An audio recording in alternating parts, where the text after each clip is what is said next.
Arthur Dayne stood upon the red sands at the outskirts of Starfall with Dawn held lightly in his right hand, the sword's pale blade catching the dying light of the sun. Here, where the dunes shifted underfoot and the wide, endless sky burned with late afternoon fire, he contemplated the future that now lay open before him. The king's guard was broken, and his vows, once ironclad, had rusted away in the crucible of betrayal and death.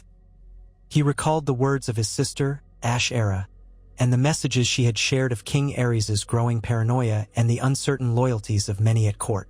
Arthur had only ventured north to ensure the safety of the prince's newborn heir, yet events had spiraled so swiftly.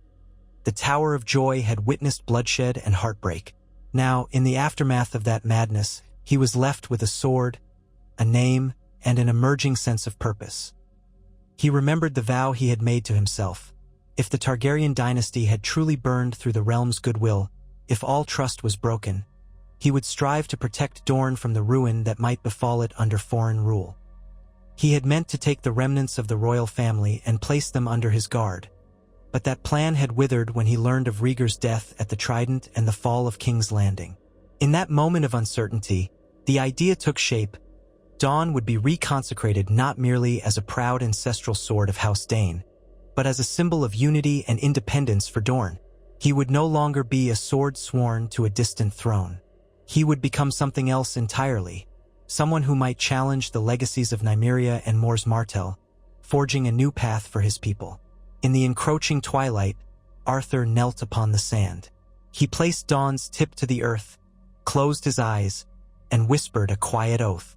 Overhead, the sky bled into shimmering oranges and reds, darkening to purple at the edges, as if the gods themselves looked on with equal parts curiosity and apprehension.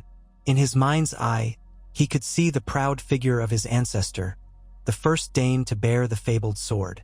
It had always been a blade for champions, for guardians, for those unflinchingly honorable.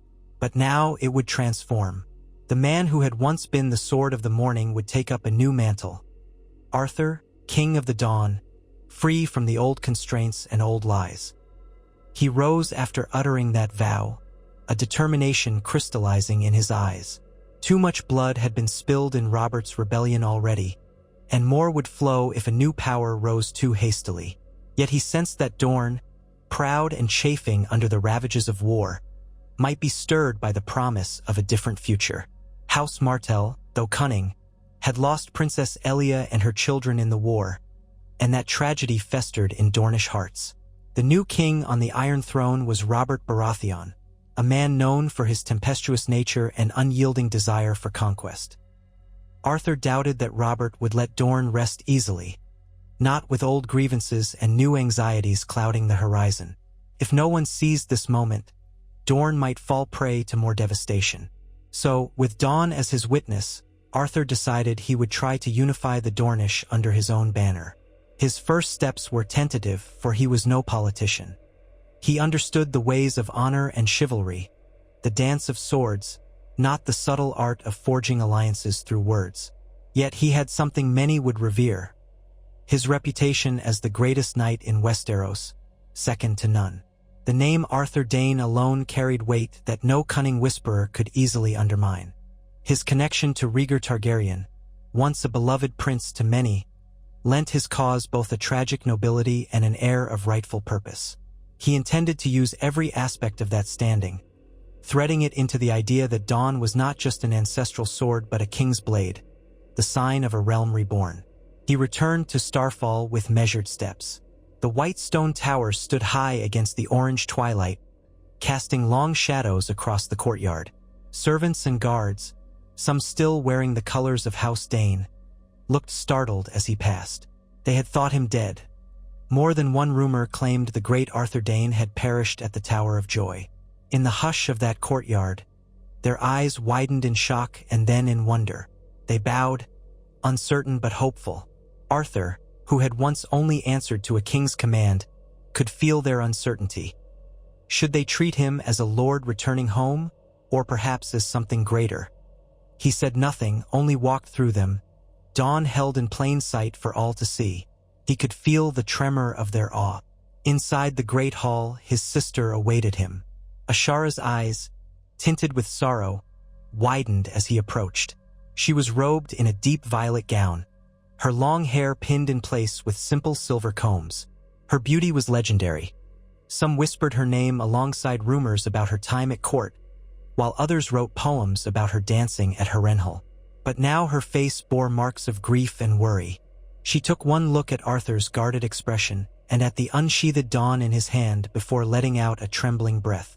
She had prepared her mind for the worst, for news of his death or betrayal or something unspeakable.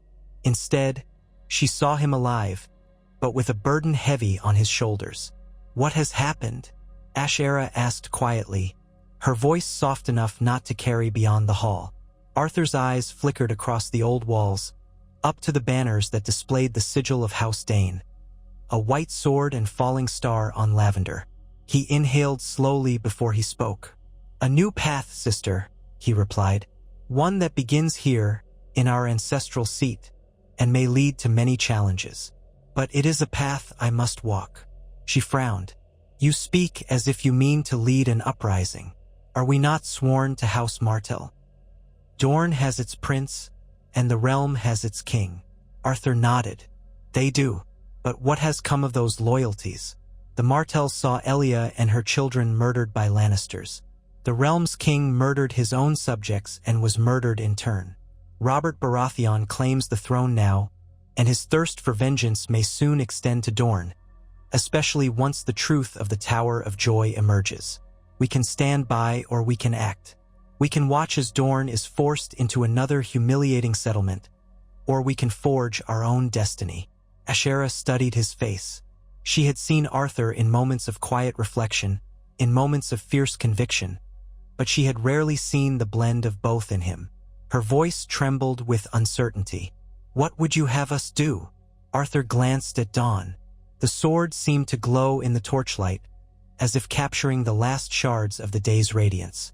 "I will declare myself king of the dawn, if the Dornish will have me. And I will declare that dawn is no longer merely the ancestral blade of our house, but the symbol of a new kingdom, one free from the yoke of the Iron Throne. We are not rebels without cause. We are the guardians of our own land, determined that no foreigner shall meddle in our affairs again. Will you stand with me, Ashara?" She was silent for a moment. The weight of such a decision was immeasurable. It was not a matter of ambition alone. It carried the hopes, fears, and very lives of thousands. Ashara's mind darted through memories. Their youth in Starfall's corridors, the times she had visited King's Landing, the tragedy she had faced after Harrenhal. She recalled the heartbreak of Rhaegar's downfall and the cruelty that befell Elia. Then she looked into Arthur's eyes, saw the sincerity there, and remembered the rumor that he had nearly died protecting Queen Riella's child. He was not a man prone to idle vanity. If Arthur believed there was a higher purpose to serve, he would do it with every ounce of his being. "I will," she said softly, stepping forward to clasp his hand. "I only hope the rest of Dorne will, too." Over the next days, Arthur convened with the nobles and knights loyal to House Dayne. He shared the story of the war, of the fate of Prince Rhaegar, of the betrayal by House Lannister, and of his own narrow survival. He told them how the realm had been torn asunder by power-hungry lords and how Dorne stood on the precipice of subjugation once again. Many listened with guarded hearts, aware that open defiance of House Martell and the Iron Throne could bring ruin. Yet Arthur was not some lord with idle dreams. He was the Sword of the Morning, a living legend. He had the backing of Starfall's knights, who believed in the righteousness of his cause and the greatness of his skill. Thus, in hushed gatherings in Starfall's courtyard by night, or in secret halls by day, a pact began to form. Some argued that House Dayne was simply not powerful enough to hold all of Dorne together. House Martell had reigned supreme since Nymeria's landing. How could a single sword, even one so revered, sway centuries of loyalty? But Arthur had a ready retort. "I do not claim the birthright of all Dornish. I claim the right of the man who would defend them when no one else would." And so, with each conversation, his conviction became contagious. Lords and knights who had yearned for a champion found themselves swayed. Starfall's guard slowly expanded as travelers from neighboring fiefs pledged themselves. Newly minted knights donned the sigil of the rising sun that Arthur had chosen to represent his nascent reign. A golden sun emerging over the horizon, balanced upon the hilt of a white sword. To secure at least a chance of legitimacy, Arthur knew he had to confront the Martells. If Prince Doran Martell recognized or at least tolerated Arthur's newly declared kingdom, the rest of Dorne might follow suit. So, within a fortnight, Arthur and a small retinue set out for Sunspear, crossing harsh deserts and rocky passes. Along the way, they were met with varied reactions. Some small folk cheered to see the legendary Sword of the Morning ride by. Others hid behind shutters, fearful of any new disturbance. Word of his claim traveled ahead of him, and some roads were intentionally blocked by minor lords who did not want to see a new war break out. Yet Arthur pressed onward, convinced that if he could only speak to Doran Martell, perhaps some accord could be reached that would save Dorne from the clutches of King Robert's inevitable wrath. Upon arriving at Sunspear's gates, he and his retinue were met by the captain of the guard, who regarded Arthur with a mixture of respect and wariness. Arthur dismounted, drawing back his hood to reveal his unmistakable features. The guard bowed stiffly, then led him through the labyrinthine walkways and across mosaic-tiled courtyards until they reached the Great Hall. There, under the watchful eyes of Dornish nobility, Arthur came face to face with Prince Doran, who sat in his high seat, flanked by Ilaria Sand and several other advisors. Doran's calm, measured gaze betrayed little emotion, though the tension in the room was palpable. "Sir Arthur," said Doran softly, a hint of melancholy in his tone, "I have heard rumors that you crown yourself King of the Dawn and intend to carve a new kingdom out of the sands of our land. Tell me, is that truly your intention, or have the winds of gossip carried a distortion?" Arthur took a step forward, mindful to keep Dawn sheathed at his side. He bowed his head respectfully. "Your Grace, if I may still address you so, I come not to break Dorne, but to save it. The Iron Throne has fallen to Robert Baratheon, a man with no love for your house. Princess Elia and her children were murdered. The Lannisters control the crown. I fear the peace they offer Dorne will be fleeting and humiliating. I too served House Targaryen once, and my loyalty was repaid with betrayal. The crown cares for nothing but power. I believe we must stand independent, but I do not do this out of vanity.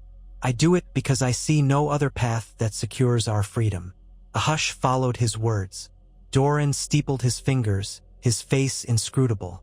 In that silence, the memory of Elia's tragic end haunted every corner of the room.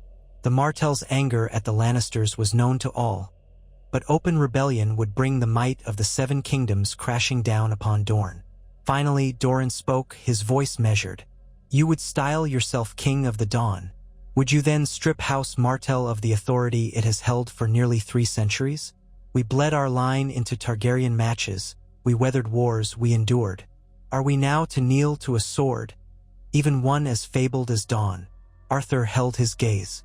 "I do not ask you to kneel. I ask you to join me in forging a new realm that stands apart from those who have wronged us. The sun and spear of Martell can remain proud, but the leadership we have had for centuries cannot keep us safe in this new world unless we break away from the Iron Throne. If you remain content under King Robert, then my cause is doomed before it begins, for the Dornish are too fractious to rally without their princely house. But if you have any desire for vengeance, or even for justice, then we can shape a new future together. Let us set aside old structures. If you stand with me, you shall be the highest advisor and lord protector of your domain. There would be no diminishing of Martell, only the forging of a new alliance." Murmurs rippled through the hall. Some of Doran's advisors looked outraged at Arthur's boldness. Others eyed him with a strange fascination. One old knight, leaning on his cane, gave a faint nod of respect. Doran, however, did not move. He regarded Arthur with the cold patience of a man accustomed to intricate political games. After a long pause, he gestured for Arthur to approach more closely. Arthur obliged, stepping up the short dais, though he remained a pace from Doran's seat. "Your dream is ambitious, Sir Arthur," said Doran, dropping the formalities in a sign of private parley. "I am not blind to our difficulties, nor am I unmoved by my sister's murder. Yet do you know how many times Dorne has tried to stand against the might of the entire continent? Nymeria succeeded, but only by unifying a fractured land under her marriage to Mors Martell. My ancestors drove off Targaryen dragons through cunning and fierce resilience. But our numbers are not great, and wars are won as much by gold as by valor. Even if I disliked the notion of bending to Baratheon rule, I must consider the good of my people. We are war-torn already. Do you think another war will spare them?" Arthur breathed in, searching for the right words. "I understand the burden you carry, but this war would be of a different nature. We do not need to conquer the rest of the 7 kingdoms, only to defend ourselves within our borders. If they march upon us, we will fight as we have always fought, with cunning, with desert and mountain defenses. But we will fight together, with a united heart. The greatest mistake the Targaryens made was to rule the Dornish while ignoring our spirit. Robert Baratheon will do no better. Better we stand now, claiming our independence, than wait to be punished for old loyalties." Doran's eyes flicked to Ilaria Sand, who offered no overt counsel but gave him a gentle, questioning look. He then turned his gaze back to Arthur. "Give me time to consider this. You may remain in Sunspear as my guest. But be warned, if I sense you are stirring trouble within these walls, I will not hesitate to act. Dorne must remain stable, King of the Dawn or not." Arthur nodded. "I accept your hospitality. Know that I seek no underhanded manipulations, only honest discourse." He bowed once more and withdrew, leaving Doran to consult privately with his advisors. That night, in a modest guest chamber, Arthur reflected on the path that had brought him here. He could almost hear Rhaegar's voice, gently admonishing him for walking into politics so brazenly, or perhaps praising him for staying true to what he believed honorable. If Rhaegar had lived, perhaps none of this would be necessary. But Rhaegar was gone, and the Targaryen line with him, save for scattered survivors who held no real power. If Arthur had learned anything in the aftermath of the Tower of Joy, it was that waiting for another's command could lead only to ruin when those commands stemmed from madness or weakness. He was forging a new path because no one else seemed willing to try. Days turned to weeks, and the tension in Sunspear grew thick enough to taste. Arthur's retinue, small and resolute, stood out among the usual guards. Gossip about the so-called King of the Dawn swirled in every corridor. Some whispered that Prince Oberyn Martell, known as the Red Viper, might relish the chance to strike back at the Iron Throne, while others claimed Oberyn was absent from Sunspear, traveling in search of alliances of his own. Doran's maesters and stewards conferred behind closed doors, likely calculating the cost of a new war, the potential for foreign support, and the logistics of holding off a Baratheon invasion. Meanwhile, Arthur spent hours each day on the training grounds, drilling with Dawn, honing his skills, reminding the watching guards why he was still considered among the finest swordsmen in the land. As the heat of the sun bore down, Arthur saw sign after sign that Dorne was unprepared for another full-scale conflict. Soldiers were scattered, roads were in disrepair, coffers were not overflowing with gold. Yet, in the eyes of many young knights and men-at-arms, he saw a spark, something like hope or determination. The memory of Princess Elia's fate still seared Dornish pride. To accept Robert Baratheon's rule without recompense seemed a bitter pill. So the seeds of rebellion found fertile ground in the hearts of those who remembered old battles, old glories, and the centuries in which Dorne had stood proudly separate. Finally, after many private councils, Doran summoned Arthur to an evening audience in one of Sunspear's open-air gardens. Torches flickered along the walls, and the warm night air carried the scent of the sea. Doran sat on a cushioned bench, hands resting on his lap, while Ilaria Sand and a few trusted guards stood at a respectful distance. Arthur approached, bowing with the same measured grace he had shown in their first meeting. "Arthur," said Doran, using his first name, "I have considered your proposal carefully. Dorne is not eager to face the might of the entire realm again, especially so soon after this disastrous rebellion. We bled for the Targaryens and were repaid with the brutal murder of our princess and her children. The Iron Throne is in Lannister hands now, and we have no illusions about their capacity for cruelty. However, I cannot simply agree to enthrone you, King of the Dawn, without further assurances. Dorne is a land of many proud houses, and each one must be convinced if we are to have any hope of repelling an invasion. Arthur inclined his head. I understand. What do you propose? You must prove that this new kingdom will be more than a dream in the desert, replied Doran. The houses that follow me expect stability, prosperity, and, above all, security. If I declare public support for you, it will be tantamount to open rebellion against King Robert. He will respond, perhaps not immediately, but he will eventually. Before I risk my people's lives, I must see that you can unite Dorne's fractious elements. There are those who will not follow me simply because I ask them to. You must bring them into the fold yourself. Win their trust. Show them your intention is not tyranny, but protection. If you can succeed in winning the loyalty of the major Dornish houses, Ironwood, Fowler, Toland, Manwoody, Illyrian, Santagar, and others, then I will lend Martell's name and resources to your cause. Then, perhaps, we may stand as one people. It was a shrewd move, Arthur realized. Doran was placing the task squarely on his shoulders. If Arthur could not gain the support of these lords, then Doran would have plausible deniability when Robert's eyes turned south. If Arthur did succeed, then Doran could claim it was the will of the people. Arthur knew that, in effect, he was being tested. I accept, he said, placing a hand over his heart. Though it may take time, I will not rest until the great lords of Dorne see the necessity of this cause. Doran gave a small, approving nod. Then let it be so. I will not oppose you openly. You may travel freely under my protection, but do not overstep your bounds in Sunspear. And should any lord raise arms against you, I will not intervene on your behalf until I see how you manage the situation. Is that understood? Yes, Arthur said, voice firm. I thank you for this opportunity. With that, Doran dismissed him, and Arthur departed the garden, his mind already swirling with strategies. Gaining the allegiance of Dorne's major houses was no small feat. House Ironwood, historically proud, had once been the kings of the Stone Way. House Fowler controlled Skirich, a fortress in the Red Mountains. The others had their own histories, rivalries, and vendettas.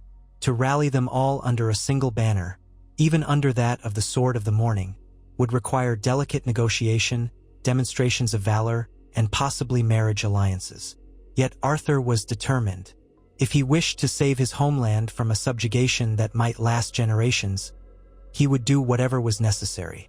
He set out from Sunspear with a group of loyal companions, including several knights from Starfall and a few new followers who believed in his cause. They planned to tour the major seats of Dornish power, starting with Ironwood, the mightiest after Sunspear. The journey took them through parched canyons and blistering roads, under a sun so hot it seemed capable of forging steel from the sand. Everywhere they went, Arthur made a point of speaking to the small folk, hearing their grievances, their hopes, and their fears. He offered them reassurances that he sought no grand conquest, only the defense of their land. Word spread of his approach, and many turned out to see him, drawn by the tales of the fabled knight who carried a sword pale as dawnlight. At Ironwood, they were greeted with guarded courtesy by Lord Anders Ironwood. A tall man with a lined face and a direct gaze, Anders had little interest in ceremony, preferring blunt words and quick judgments. Over a private meal, Arthur explained his vision for a free Dorne. Lord Anders listened intently but withheld immediate approval. The Ironwoods have long memories, he said at last, setting down his cup of wine. We once had kings of our own centuries before House Martell. We've also known defeat. It's not lost on me that if we rebel again, House Baratheon will come in force. Are you prepared for that? Arthur nodded. We are. Dorne's terrain is our ally. Robert can send an army, but they'll find crossing our deserts and mountains costly. Moreover, I believe that once the rest of the realm sees how the Lannisters handle power, discontent may rise elsewhere. The North has always been distant from the capital, the Vale not easily swayed, the Iron Islands restless. We need only hold our own borders until cracks show in Robert's rule. Then, if alliances must be made, they can be made on our terms as a free kingdom." Lord Anders regarded him for a moment, gauging the sincerity in his words. "So you place your hope on the realm fracturing further?" "I place my hope on justice," Arthur replied. "Robert is a warrior, not a ruler. His counsel is guided by Tywin Lannister, who orchestrated the deaths of innocents. That is not a stable foundation. We do not need to defeat them in open battle, only endure. Once the lords of Dorne stand united, no one can break our will." The conversation carried on into the night. Arthur spoke of how he would govern, by respecting the ancient rights of each house, by using Starfall as a beacon of unity rather than a seat of tyranny, and by ensuring that trade routes, especially those connecting Dorne with Essos, remained open so that gold would flow. By the time he retired, he sensed that he had at least planted a seed of interest in Lord Anders's mind. Yet no official pledge was made. The Lord was cautious, unwilling to risk his people's lives on mere ideals. Arthur resolved to return to Ironwood after visiting the other lords, hoping that the tide of support might become so clear that even House Ironwood would find it wise to align. Next, he ventured to Skirich, seat of House Fowler, the wardens of the Prince's Pass. The Fowlers were known for their long loyalty to House Martell, but also for their fierce independence in matters of local governance. Lady Rylene Fowler, a sharp-tongued woman with a hawk's gaze, received Arthur in a high tower that overlooked the desert below. Her first question was direct. "Why should I place my trust in you, Sir Arthur?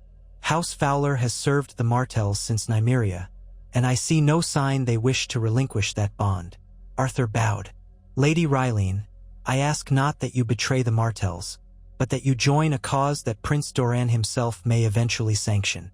He has not declared war against the Iron Throne, but neither has he denounced my claim. He waits to see if we can stand united.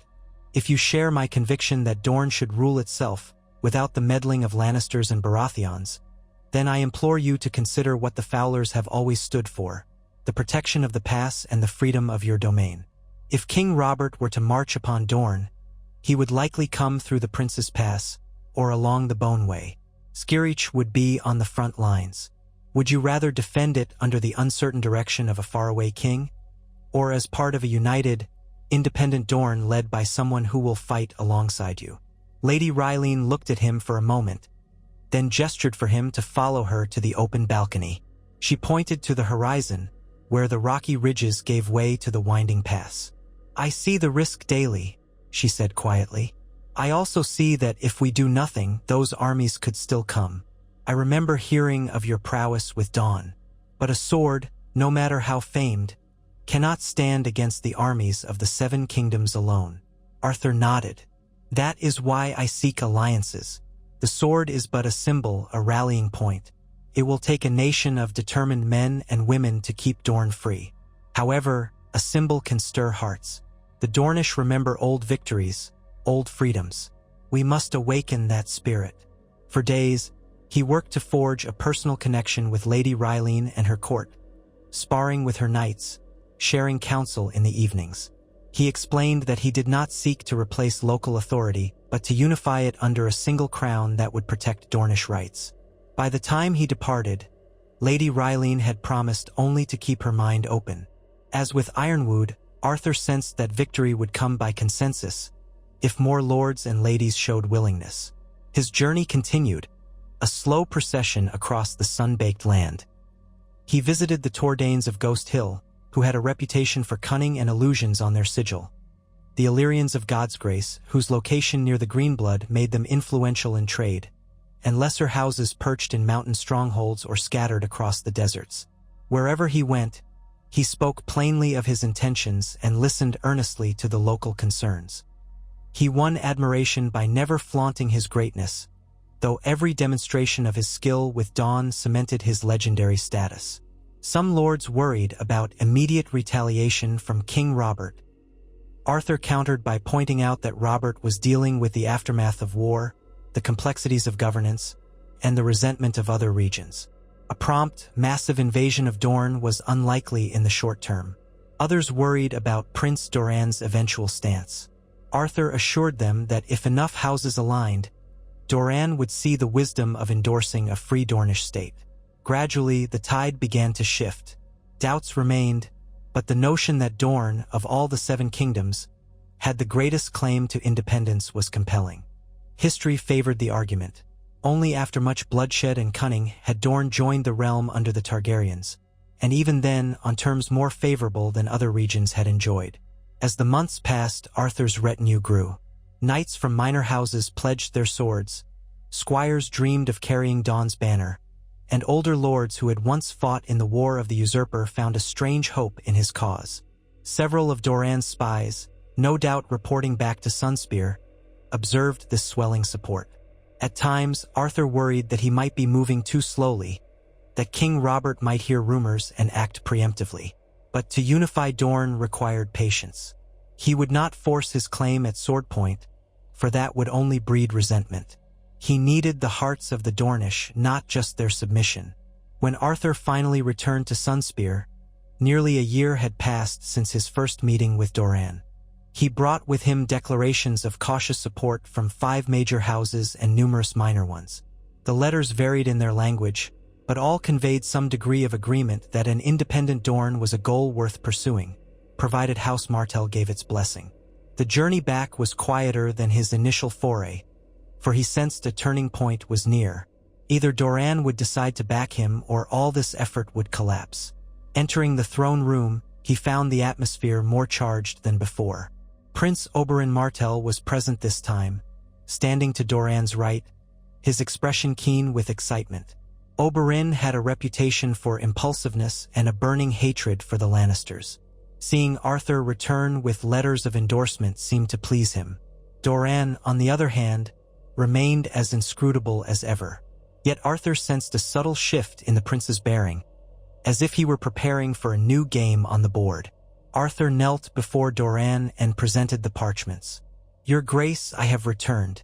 Here are the words of several houses that stand ready to pledge themselves to Dorne's independence. They do not do so lightly, but they ask for your guidance and your leadership in this. I have promised them that you will not abandon them to the wrath of the Iron Throne." Doran flicked through the letters, quietly absorbing their contents. Then he passed them to Oberyn, who scanned them with a faint grin tugging at his lips. Finally, Doran addressed Arthur. "You have done much, Sir Arthur. I see House Fowler, House Toland, House Illyrian, House Santagar, and more, all expressing varying levels of support. Ironwood has not signed, I note." "Lord Anders Ironwood remains undecided," Arthur admitted. "But his men gave us safe passage, and he expressed no hostility. I believe if we proceed with caution, we may earn his favor." Doran nodded. "It is no small feat to gather these pledges, and I have not been idle in your absence. I have sent envoys to King's Landing, where Lord Varys and the council are preoccupied with new threats, from Greyjoys to rumored Targaryen remnants. Robert's appetite for war may be great, but his attention is divided. As for Tywin Lannister, he focuses on securing his family's power, less so on Dorne for the moment." Oberyn cleared his throat. "Brother, this is the moment. You know that I have long wanted justice for Elia. If we stand together, if the houses rally behind Arthur, we can carve out that justice on our own terms. We need not kneel to Robert. Let him and his Lannisters choke on their throne while we rule ourselves." Doran raised a hand, quieting Oberyn. He studied Arthur with those same measuring eyes. "You speak of uniting Dorne under this new crown. I see the logic in your argument.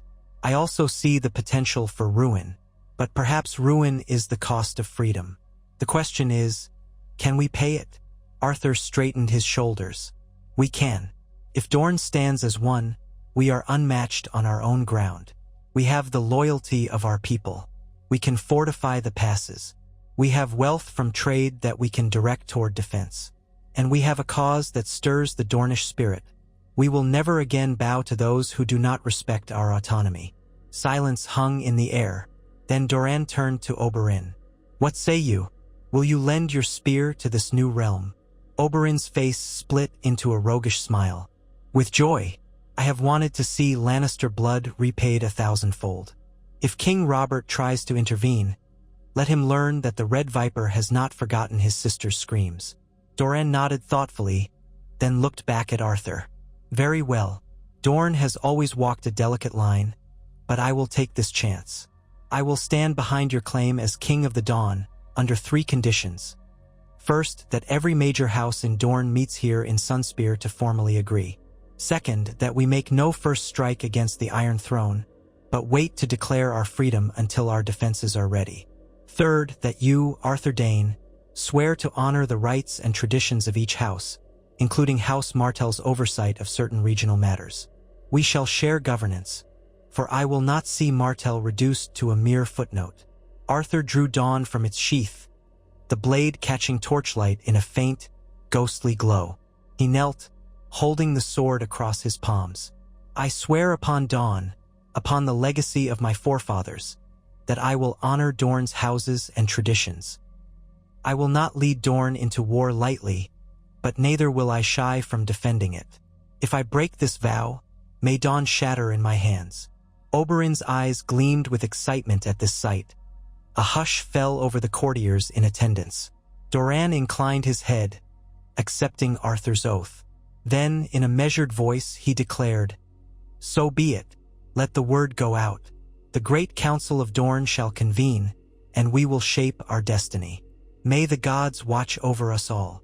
That night, as the torches in Sunspear's courtyard cast dancing shadows, Arthur felt both the burden and the exhilaration of what was to come.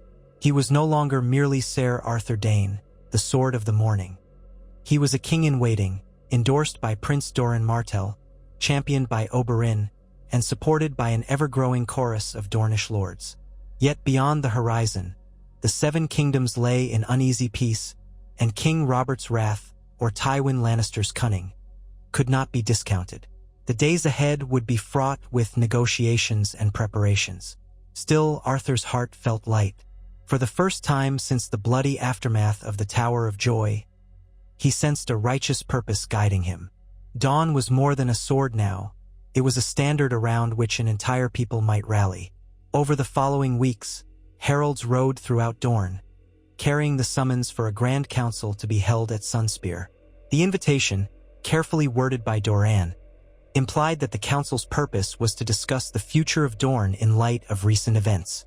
Most lords already guessed the true intention: to confirm Arthur Dayne's claim and organize a collective response to any threat from the Iron Throne.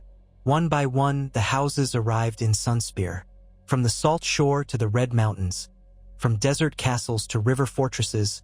Knights and ladies, lords and stewards, all converged in the capital.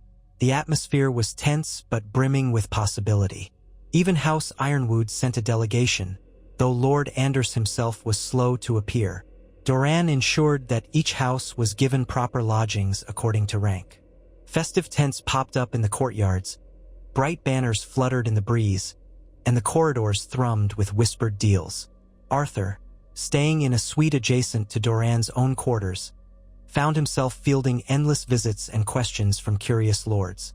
Some pressed him for details about potential alliances with Essos or other regions of Westeros that might sympathize with a free Dorne. Others asked about taxes and trade policies under this new regime. Many simply wanted to see Dawn up close, to test the rumor that it was carved from the heart of a fallen star. Arthur answered as best he could, always emphasizing unity, respect for Dornish autonomy, and a commitment to stand firm against external aggression. On the appointed day, the grand hall of Sunspear filled with nobles. The mild winter air drifted through the open windows, carrying a hint of sea salt. At the dais stood Doran, flanked by Oberyn and a few attendants. Seated just below them, to one side, was Arthur Dayne, Dawn at his hip. Rows of benches and chairs spread out across the hall, each section designated for a particular cluster of houses. Murmurs rippled as people took their seats, anxiously awaiting the formal commencement of the council. Doran rose, lifting a hand for silence. His voice, though quiet, carried a certain commanding presence. "Lords and ladies of Dorne, we gather in uncertain times. The Targaryen dynasty has fallen. A new king sits the Iron Throne, and we do not know what justice, if any, will come for Princess Elia's murder. Our land remains scarred by war, and I have heard the fears of many who worry we are vulnerable. However, I have also witnessed the stirring of something in our hearts, a desire not just for vengeance, but for true sovereignty. We have always been proud. We have always resisted subjugation. It was only through marriage and mutual respect that we joined the Targaryen realm. Now that realm is broken. He gestured toward Arthur. Ser Arthur Dayne, the Sword of the Morning, has returned with a vision for a free Dorne. He calls himself King of the Dawn, not in mere vanity, but in the hope of forging a new identity for our people. He believes, and I concur, that we have the strength to stand apart if we stand together. I have invited you all to speak your minds. Let this be a council of truth. Lord Anders Ironwood stepped forward first, his boots echoing on the stone floor. He looked from Doran to Arthur. Your Grace, Prince Doran, I understand the lure of freedom, but has anyone considered the price? We face the might of the entire realm. Even if King Robert is distracted now, he will not sit idly if we break away. Arthur stood, projecting calm resolve. Lord Anders, you are correct to question the cost. Independence is not won easily, but recall that Dorne resisted Aegon the Conqueror's dragons. We can resist Robert Baratheon's steel. Our deserts and mountains favor the defender. Our people are skilled in guerrilla tactics. The realm is vast, and there is growing discontent in many parts of it. If we unify, if we prepare, we can endure any siege or invasion until the Iron Throne realizes that subjugating Dorne again would be too costly. And if cracks appear in their alliances, we can strengthen our own by trading with Essos or forging pacts with other disenchanted regions. We do not do this blindly. Lord Ironwood's eyes narrowed. Words are fine, but we need more than words. Will my lands, nearest the Boneway, bear the brunt of invasion while other houses sit safe behind their walls? Doran interjected. No. If we commit to this, we commit fully. The resources of House Martell will flow to fortify the Boneway, the Prince's Pass, and the port towns. House Dayne, House Fowler, House Toland all have pledged men. If war comes, we share the burden. Lord Ironwood studied the assembly, noticing nods from other lords who had begun to rally around Arthur's cause. Finally, after a tense pause, he spoke again. We shall see if your promises hold water. For now, Ironwood will support this council, provided my house's strategic importance is recognized. Arthur inclined his head. You have my word, Lord Anders. Slowly, other representatives rose, airing their concerns or voicing their support. House Fowler spoke of the necessity to defend the passes. House Illyrian noted the significance of controlling the river trade. House Santagar expressed worry about losing the benefits of commerce with King's Landing, while House Toland insisted that markets in Essos could offset any lost trade with the Crownlands. Through it all, Arthur, Doran, and Oberyn answered with reassurances and careful planning. Arthur detailed a vision of trade caravans crossing the seas from Volantis or Pentos, bringing new alliances and gold into Dorne's coffers. He also spoke of forging a code of mutual defense, ensuring no single region of Dorne would stand alone. By nightfall, they had hashed out the basic framework for a free Dornish state, though many details would need refining. Taxation, muster obligations, the structure of Arthur's royal council, and the exact role of House Martell. When the time came for a final vote, Doran stood again, his gaze sweeping the gathering. Do we, as the assembled lords and ladies of Dorne, consent to recognize Arthur Dayne as our king under the title King of the Dawn, and to declare our realm independent from the Iron Throne? A hush followed, broken only by the distant cry of gulls and the soft rustle of clothing. One by one, the major lords gave their assent, some with cautious approval, others with fervent zeal. Lord Ironwood, after one last glance at the measured expressions of his peers, gave a firm nod. Applause broke out, scattered at first, then surging as knights and stewards banged fists on tables and scabbards against the stone floor. Oberyn let out a bark of triumphant laughter. Doran lifted his chin, a solemn acceptance of the path they were now set upon. Arthur stood, feeling the weight of thousands of years of Dornish history press upon him. He drew dawn and held it aloft, the blade catching the last rays of twilight spilling through the high windows. Then I, Arthur Dayne, swear to use this blade and my life to protect Dorne and its people from any foe, to uphold justice, and to rule with honor and fairness. In this, let dawn be our witness, the sword of our mourning and our hope. A roar went through the hall, a new energy coursing among the gathered lords. Thus was born the kingdom of the dawn. Messengers were dispatched to spread the declaration throughout Dorne and beyond. The effect on the populace was electric. Many rejoiced in the idea of returning to the old ways, free from the dictates of a distant king. Others felt anxiety, wondering if war was now inevitable. But even among the hesitant, there was a sense of shared identity in the face of potential invasion. Across the deserts and mountains, men began to drill with renewed purpose. Captains discussed fortifications, and merchants considered how to reroute their caravans to forge new trade relationships. At Starfall, the seat of House Dayne, celebration reigned for days. Banners of the newly formed kingdom hung from the battlements, depicting the rising sun behind a pale sword. Aishera Dayne stood by Arthur's side as he greeted knights and emissaries who came to pay homage. The courtyard rang with music and laughter, though an undercurrent of resolve shimmered beneath the festivities. For all the joy, they knew that King Robert or Lord Tywin might soon move against them. Still, for the moment, they savored this victory. The Dornish, who had once been overshadowed by the Targaryen monarchy, now stood poised to reclaim a sovereignty that had eluded them since Nymeria chose to join with House Martell. And at the heart of it all was Arthur Dayne, a man shaped by loyalty, tragedy, and a knight's unyielding sense of honor. If ever there was a figure who could unite Dorne in the face of overwhelming odds, it was the Sword of the Morning. In the weeks that followed the official formation of the Kingdom of the Dawn, Arthur convened a royal council to organize the practical elements of governance. Doran Martell was named Lord Protector and Chief Counselor, wielding considerable power in domestic matters. Oberyn Martell became Master of War, coordinating the realm's defenses. Representatives from the major houses filled roles such as Master of Coin, Master of Laws, and Master of Whisperers. Aishera Dayne was named Lady Herald, charged with diplomatic missions and the delicate art of forging alliances abroad. This balanced council reflected Arthur's pledge that each Dornish house would retain respect and influence, ensuring that power was not concentrated solely in the House Dayne. Preparations for the likely response from King's Landing accelerated. Garrisons in the mountains were reinforced, watchtowers along the main roads were established, and ravens were sent to various free cities across the narrow sea, seeking mercenaries, trade pacts, and possibly the silent backing of foreign powers that might relish a weakened Westeros. Meanwhile, the Lords of Dorne began quietly recruiting and training men. They drew upon the historical memory of resisting conquerors.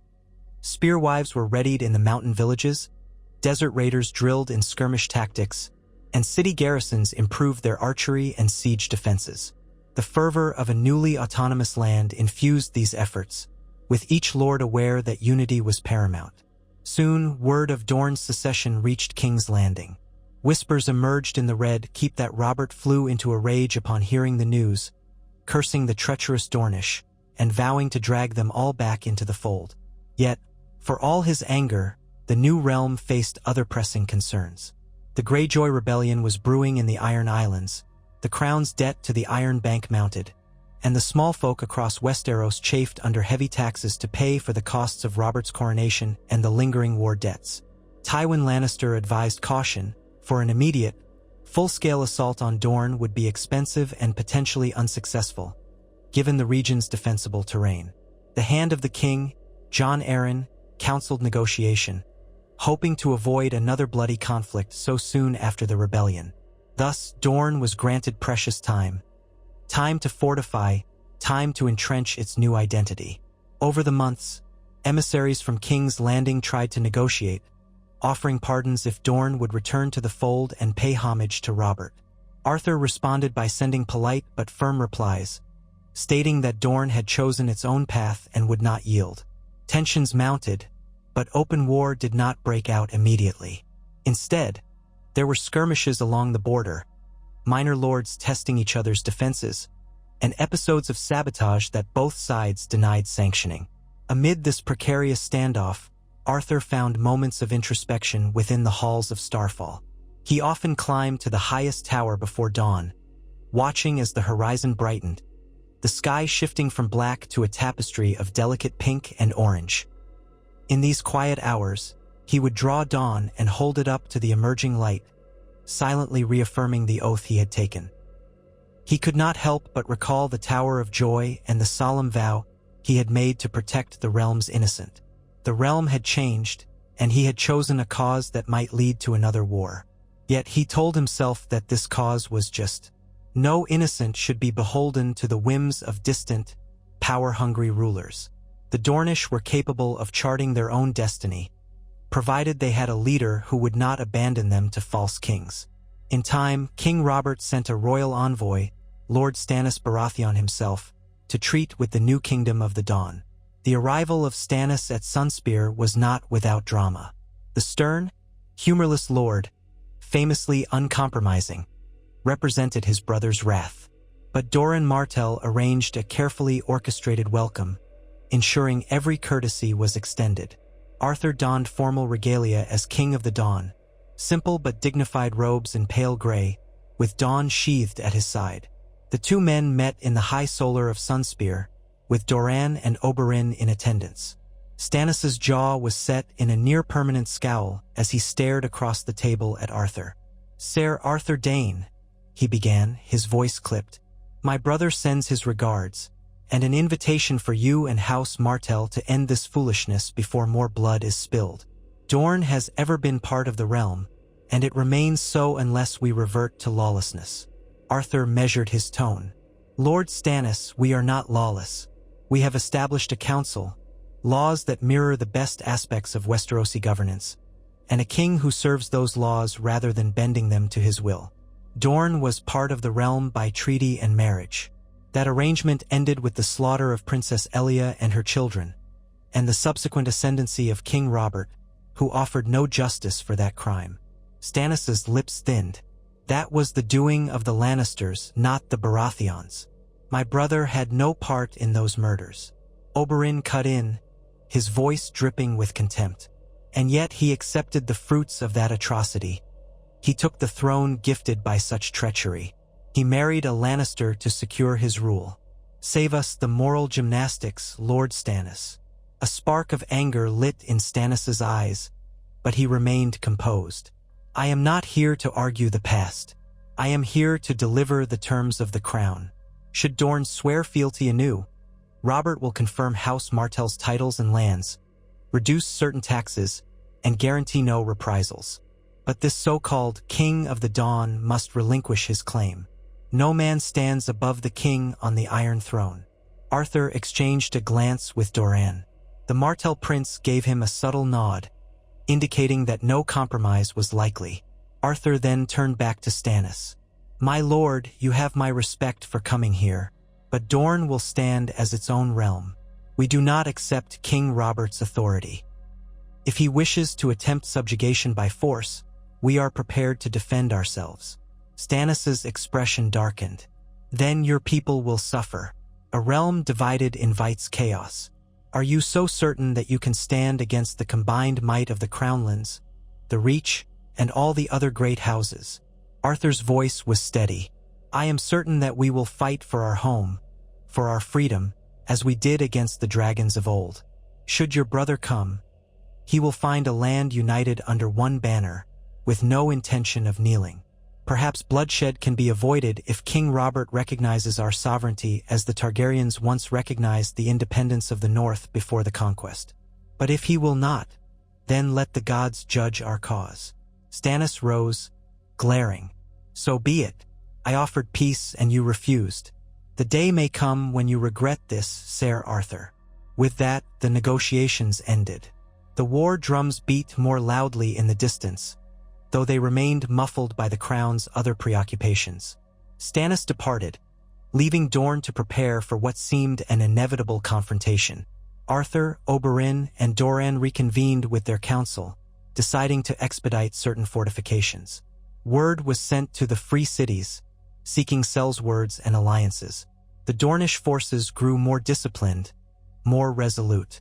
Arthur traveled from fortress to fortress, meeting with local commanders, encouraging them, reminding them that their cause was honorable. Everywhere he went, small folk and soldiers alike gathered to see the man who had once been the realm's greatest knight, now their king. He did not cultivate a grand regal mystique, but his sincerity and martial prowess inspired those who doubted. As months turned to a year, tensions simmered but did not yet boil over. King Robert found himself entangled in the Greyjoy rebellion, leading his fleets and armies against the Ironborn. That conflict took precedence, granting Dorne additional time to solidify. Throughout Westeros, rumors abounded. Some said Arthur Dayne had allied with the Targaryen exiles. Others whispered that the Night's Watch might side with him out of respect for his honor. Most dismissed such talk as idle gossip, but the kaleidoscope of shifting loyalties in the realm made anything seem possible. During this relative lull, Arthur called a gathering in the Hall of Dawn at Starfall, where the first Dayne had supposedly raised that pale blade ages ago, to finalize the structure of the new kingdom's laws. Lords, knights, and scholars attended, hashing out codes of justice, property rights, and a plan for dealing with border disputes. Arthur insisted that the law must apply to him as well, that no man should be above it, a radical notion for many who were used to kings that claimed absolute authority by divine right. The process was slow and often contentious, but it set a tone of shared governance. In private moments, Doran confessed admiration for Arthur's approach, noting that it made him think of how Nymeria had worked with local rulers rather than crushing them. Beyond these administrative tasks, Arthur's personal life also drew attention. He had no queen, no heirs. Some lords subtly suggested marriage alliances, parading daughters or nieces, hoping to bind their houses more closely to the throne. Arthur, however, remained reticent. His thoughts often drifted to the ghosts of the past, of Rhaegar, of the burdens that came from an elevated station. Still, pressure mounted, for a kingdom needed a lineage, and many believed a marriage to a prominent Dornish lady would cement internal unity and perhaps attract external alliances. Eventually, Arthur conceded to at least entertain the topic, telling Ashera and Doran that he would be open to a union if it truly served the realm's interests. Whispers circulated that he might wed someone from House Martell to fully unify the old ruling family with the new monarchy. Others speculated that he might seek a foreign bride to secure support across the sea. While these discussions brewed, King Robert finally crushed the Greyjoy rebellion, forcing Balon Greyjoy's surrender. With that threat resolved, his attention began to pivot southward. Reports suggested that the crown was gathering resources for a punitive campaign to bring Dorne back under Baratheon rule. Tywin Lannister was rumored to be urging caution, reminding the king that an invasion of Dorne could be as ruinous as the attempted Targaryen conquests long ago. However, Robert's fury at what he deemed a personal affront, one of my knights claiming kingship in my own realm, pushed him toward action. Yet before a direct assault could materialize, events took a turn. Dissatisfaction in the Reach over certain royal decrees led to tensions between Mace Tyrell and Robert. The Stormlands also grappled with local revolts by lords disgruntled by Robert's inattention. The realm groaned under the weight of mounting debt. As these distractions multiplied, Dorne's new kingdom continued to stand, unchallenged by a full-scale assault. Instead, there were only minor skirmishes, mostly with ambitious marcher lords who longed for old glories. Each time, Dornish forces held their ground, thanks to excellent scouting and defensive preparations. Over the course of another year, King Robert's initial rage cooled into a weary acceptance that a war with Dorne would be expensive and not guaranteed to succeed quickly. The Lannisters, having no desire to sink more gold into a drawn-out southern quagmire, subtly encouraged Robert to seek a face-saving compromise. And so, eventually, an envoy arrived in Sunspear, this time from the hand Jon Arryn, carrying a proposition for a negotiated settlement. The gist was that Robert might recognize Dornish self-governance if certain trade treaties were restored, and if House Martell and House Dayne would guarantee not to harbor any Targaryen pretenders. Arthur, Doran, and Oberyn received the proposal with cautious optimism. For all their preparations, war had been something they preferred to avoid. The council debated the pros and cons at length, but the general sentiment was that if the Baratheon king was willing to acknowledge their independence, they should grasp that opportunity.